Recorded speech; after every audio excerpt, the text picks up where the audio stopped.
politique bu njëkk da nga yor ay milliards créer sa parti yow yaay toog yow ak sa soxna wala say doom di dundal parti bi ngeen ñu si des ñëpp ay faire valoir kese nañ. Ousmane Sonko ne leen déedéet parti politique ñi ko seq ñoom ñooy cotiser di ko kii parti politique parce que bañ ko créé ba léegi militants yi ñooy cotiser di ko entretenir. fu ñu luyee siège militants yi ñoo ko yor fu ñu. allez-y waaw. fu ñu luyee siège militants yi ñoo ko yor. fu ñuy fayee ay services. logistique militants yi ñoo ko yor ñoo koy gérer.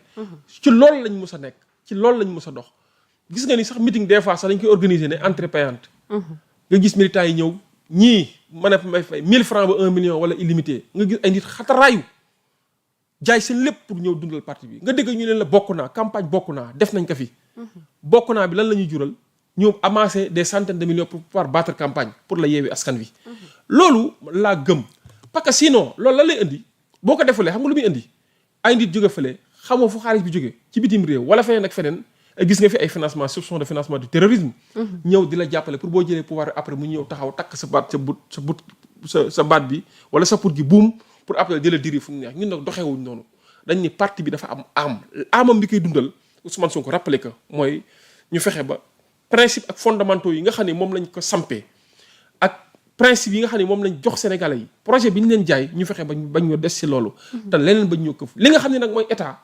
li état moom ñu bañ ko jaxase ak li nga xam ne moom la parti bi moom alal ji état moom dama lay jox benn témoignage rek ji nga élection législative yi nga xam ni moo jàll novembre 2024 dafa am benn oto boo xam ne parti bi moo ko yoroon benn instant oto bi nekk samay loxo ma ciy dox samay soxla parce que je suis un militant du parti ba ñu demee ba war a dugg ci élection yi Ousmane Sonko daf ma woo ne ma sama oto boobu nga yoroon dama kaa soxla ma ne ko loo koy dee mu ne ma dama koy campagne ma ne ko mais yow premier ministre da nga am soxla oto booy campagne mu ne ma non taal dimbali ma rek lépp lu état moom 1 litre essence su état du ma ko dugal ci campagne bi pono waxuma la oto de mais pono boo xam ne état ko moom du topp sama oto yi nga xam ne moom lay campagne mais kooku man mon devoir c'est de le mettre à l'aise dama ko war a jàppale ci loolu parce que ci loolu la ñu xirtal ci loolu la ñu woo ba mu ko defar laa jël oto bi yónnee ko ñu defar ko oto boobu gis naa ne bokk na ci campagne am ma gis ni loolu yooyu modèle la ñu la ñu war a jaay nit ñi wan ni alalu Sénégal na dem ci Sénégalais yi alalu keneen nag ku ko yéene ci parti bi na dem ci parti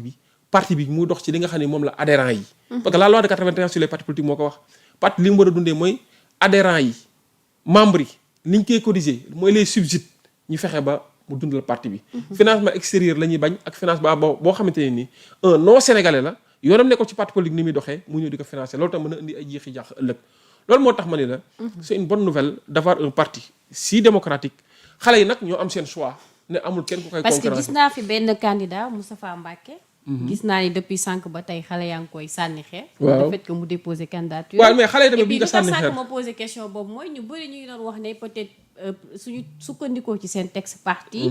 président war na def ñaari mandat ñii ne noo demaguñu woon congrès donc loolu tam dafay baax. non foo tamit day leer xam nga parti bi dafa amoon ay texte booy xool bureau politique bi ñu fi amoon avant 2021. COPIL la tuddoon le comité de pilotage. comité de pilotage boobu si la ñuy doxal ba 2020. si lañ def un bureau politique élargi. bureau politique boobu ñu ko defee yaakaar naa ni boo juumalee conseil national bi pour la première fois ñu ngi doog a am conseil national boo xam samp na. taxaw na mu ngi réunir di décider. conseil national boobu moo nekk organe bi nga xam ne moo réfléchir sur la date même du congrès. loolu texte yi bees yi ñoo ko wax. ok xam nga texte yi yàgg ya li mu waxoon waxatuñ ko texte yi bees yi ñoo ni. le président du parti est élu pour un mandat de 6 ans. non renouvelable. d'accord yaa ngi dégg kon texte yi bees li mu wax ñun loolu la ñuy def loolu moo lié parti bi mooy régir le parti mooy régir tamit toute forme d'instance ou d'organisation du parti. mais képp kuy militant rek mun nga ñëw déposer. képp kuy militant 1 million de militants ku mu neex mën nga ñëw déposer dans les délais. même le président de la république. mais dëgg la non président de la république moo jëloon engagement nag ne mënta nekk président de la république ba pare di jiite le parti ñun su suñuy texte. dañuy def incompatibilité la. kon moom nañ considérer ni. candidature non loolu kay jeex na li tax moo tax mu quitté le poste de secrétaire général du parti c'est charge étatique moo tax mu quitté ko. à plus forte raison la présidence du parti. alors kon moom waxuñu ko li ñuy wax mooy le président de la le premier ministre Ousmane Sonko mooy l'actuel président du parti. ok ce n'est pas quelque chose de un vœu des militants c'est-à-dire pour man c'est l'évidence. dans l'ordre normal des choses. C'est l'ordre Yéen normal noonu ngeen des ko choses, jàppee. c'est-à-dire amul ay téeméeri candidat ak fukki candidat. ku mu neex nga déposé moom moo war a nekk candidat officiel. moo tax ma ne xale yi nañ bàyyi sax ki ñuy attaqué ne candidat la nañ ko bàyyi bu bokk. au moins ñun Ousmane Sonko amoon na. mu am démocratie amoon na tuuti. adversaire Waaw. non léegi foofu tamit dama lay leeral. Ce n'est pas le manque d'adversaire qui fait le moins de démocratie. ok non parce que tamit le fait de participer est un choix ñu ku si nekk bu la neexee mu ne ma participer ma diw laa bëgg ñu plébiscité ko. ok fii bëri nga fi ay assemblée générale yi fi am wala ay réunion wala ay leneen yoo xam ne vote da cee war a am lii di congrès bi wala lii di assemblée générale bi taxaw ne diw lañ bëgg a plébiscité. bëgguñu sax mu am adversaire. ñun la vote par acclamation. duñ nekk fi di compter voix yi loolu kay yàgg naa am. fii gis nga fi tamit ay élection présidentielle waxuma la ay élection président parti de élection présidentielle ñun la candidat bi dem ñaari adversaire la am mu dem ñun la gagné na avec 90%. des voix wala 98% gis nga fi en Afrique ba tey. ñun nag sunu parti benn structure bu privé la. d'accord dañ koy considérer comme une association ñun ñoo ko moom xale yi nag am nañ droit ne bëgguñu adversaire Ousmane Sonko ki bëgg nekk adversaire Ousmane Sonko. mais xale yi aussi na ñoom pare dañuy tamit. imposer dañuy def dictature yow mii gis naa la jël nga ba jël ci 72 heures yi xam nga aussi loolu bokkul ci démocratie. non mais en fait xam nga. parce que gis naa ne même yow def nga fi benn sortie gars yi 72 heures. lan laa waxoon ci sortie bi képp kuy saaga ci internet dañ la war a traquer du doon maa ko waxoon ci sortie bi ana tey jii le temps m'a donné raison tey jii gis nga internet bi ni mel maar day taani gis nga maar day léegi nag ñu si bëri si suñuy leader gis ay nit toog di leen saaga tey jii wax na xam nañ ni Métal li mu waxoon dëgg la parce que trop c'est trop.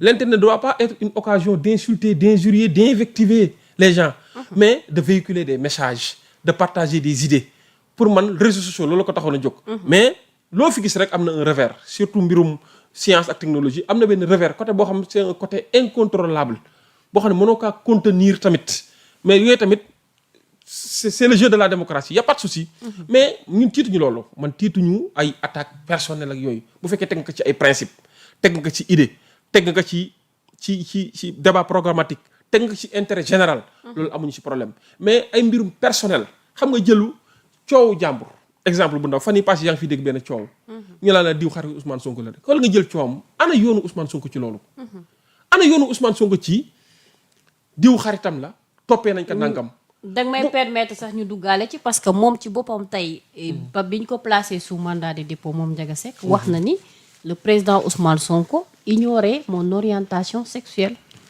xam nga tey jii bëgguma sax di wax la fond du dossier parce que avocat la am na sama statut avocat am na fu ma yemloo moo tax du ma wax ci fond dossier bi yàlla xam ne du ma mës a wax lan la wax ci biir dossier bi wala la mu waxul ci dossier bi mais damay wax de façon générale rek ñu rester sur les principes. ok principe bi mooy il faut que lan la ñu comprendre ne proximité ak nit expliqué wul ni nit kooku lu mu def rek wala lu mu nekk rek xam nga ka yaa nga ca ka wala ka yow yaay complice bu doon loolu la ñeneen ñi ñu fi topp lu mel noonu ana seeni papa ak seen yaay dañ leen a topp.